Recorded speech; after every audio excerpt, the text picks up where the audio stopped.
আপনি তো 3টা মাস সময় পেয়েছেন, খুব বেশি আপনাকে মূল্যায়ন করার মতো সময় না, সেটা সত্য।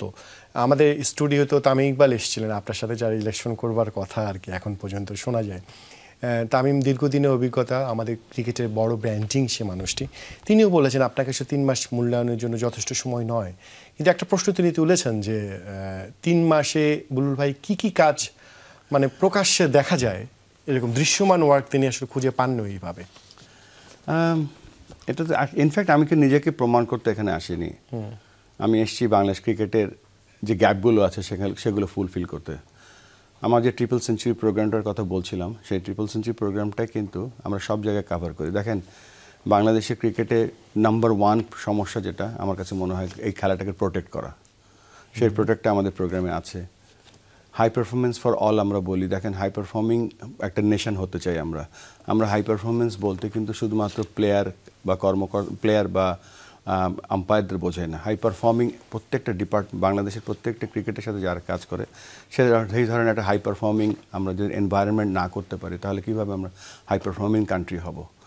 তারপরে ধরেন এডুকেশন একটা বড় ব্যাপার, আমাদের কিন্তু ক্রিকেট এডুকেশন বলে কিছুই ছিল না। লেভেল 1 বলেন, লেভেল 2 বলেন, আমরা লেভেল 3 করতে যাচ্ছি আর 2 দিন পরেই।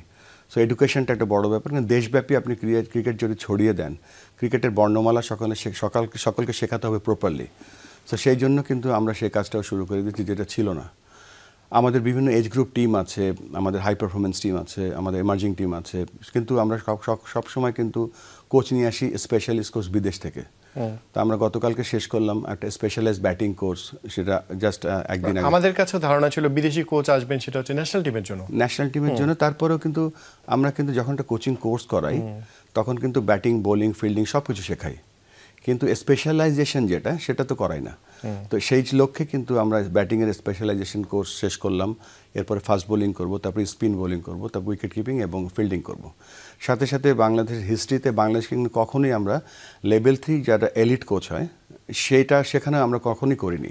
সেই কাজটা আমরা 15 তারিখে করছি। আপনি বলতে পারেন যে একসাথে এত কিছু করছি কেন।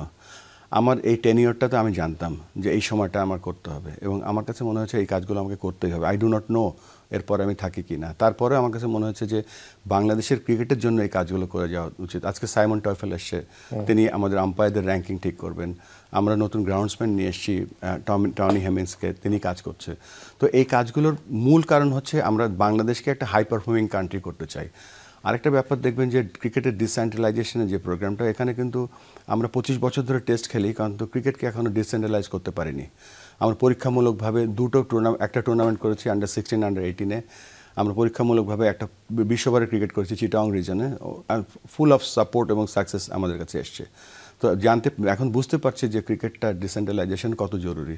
সব থেকে গুরুত্বপূর্ণ যেটা বাংলাদেশ ক্রিকেটের জন্য, সেটা একটা বাংলাদেশ ক্রিকেটকে যদি আমরা একটা ভালো অর্গানাইজেশন না করতে পারি তাহলে কিন্তু চাইনিজরা একটা কথা বলে, জানেন, চাইনিজরা বলে যে টেবিল যখন ভালো করে মাঠ তখন ভালো, তার থেকে আরও ভালো করে।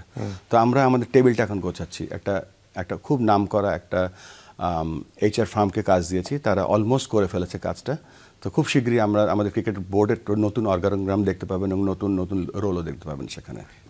মানে যেটা বললেন যে এই যে দৃশ্যমান কাজগুলো অনেকে তো দেখতে চায় যে এশিয়া কাপে যদি আমরা ধরেন 4টা ম্যাচ 3টা ম্যাচ জিতে ফেলেছি তাহলেই বুলবুল সফল।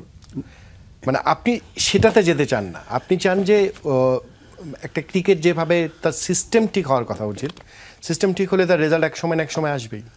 আমরা তো ক্রিকেট 5 বছরের জন্য খেলবো না, আমরা আর নেক্সট আরেকটা এশিয়া কাপ খেলবো না, আমরা হয়তো 100, 200, 300 বছর ক্রিকেট খেলবো। আমাদের কিন্তু ভিত্তিটা খুব জরুরি।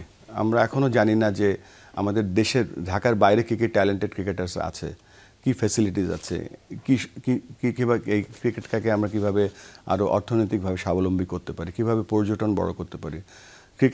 ক্রিকেট কিন্তু নট অনলি ধরেন আমরা আন্তর্জাতিক ম্যাচ বা ওয়ার্ল্ড কাপ খেলি না, আমরা এখানে ফরেন মানি আনি, আমরা জব তৈরি করি এখানে। তো দেশব্যাপী সারা দেশে যদি আমরা শত শত কোচ তৈরি করতে পারি, তাদেরও একটা জবের জন্য আমরা একটা ফিল্ড তৈরি করতে পারি।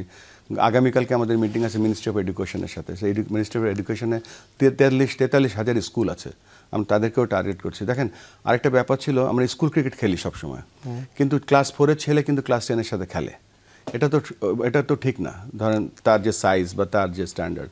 তো আমরা চেষ্টা করব এবার স্কুল ক্রিকেটটাও দুটো ডিভিশন করতে, একটা ডিভিশন 1 যেটা প্রাইমারি ক্রিকেট, এবং যারা 6 থেকে 10 তাদের হয়তো মিডল স্কুল বা হাই স্কুলের ক্রিকেট করতে পারি।